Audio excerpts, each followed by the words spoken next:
In today's video, I'm going to talk to you about the different ways a fear, phobia and anxiety can show up and how to spot it.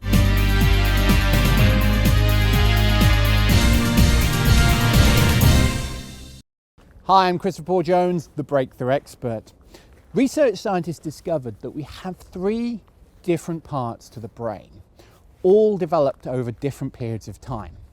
Now, I'm not going to talk about them all today. The one I'm going to deal with is what's called the reptilian brain.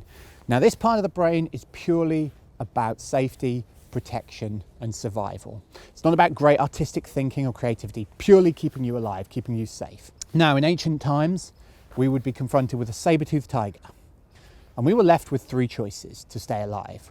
We could fight it, we could run from it, called flight, or we could play dead, we could hide. So I think what's happened in the modern day is we see a credit card bill, or we have a deadline, and we treat it like it's a saber-toothed tiger. We get into this anxious, fearful state.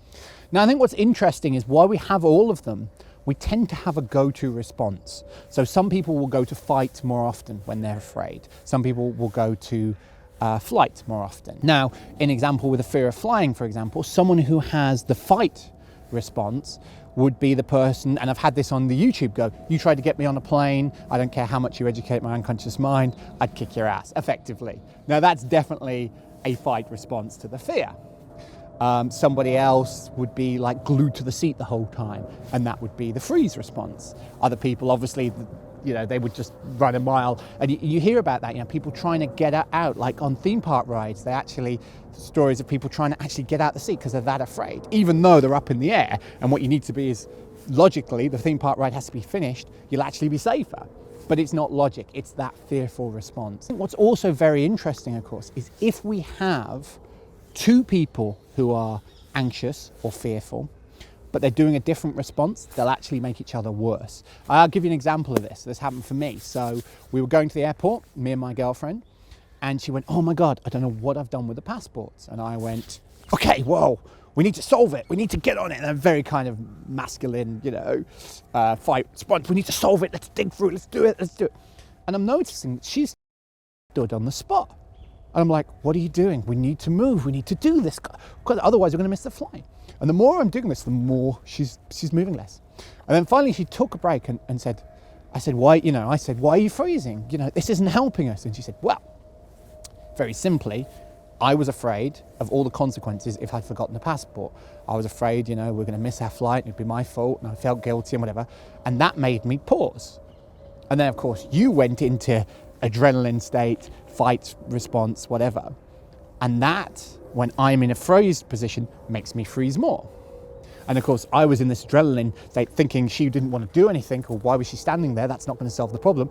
And so I was getting more forceful, more pushy. Come on, we need to find it.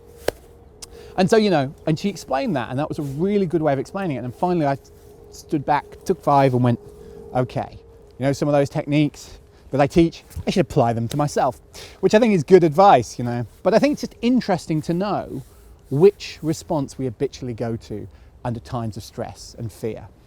Now, a lot of people, of course, anger is a fear response. I wouldn't suggest for one moment, of course, if you see a giant guy that goes, what are you looking at? You go, oh, you must be very afraid today. Probably not a good idea, but it is a way of expressing fear, believe it or not. But maybe just keep that to yourself, So it's interesting to know, when you're afraid, when you're fearful, when you're phobic, where do you habitually go? Do you fight? Do you flight? Do you freeze? Let me know, and I'd love to know your examples of how this has shown up for you and where this has caused a problem. Please comment below. And as always, if you like this video, please like, subscribe, and share. And until next time, I'm Christopher Paul Jones, the Breakthrough Expert.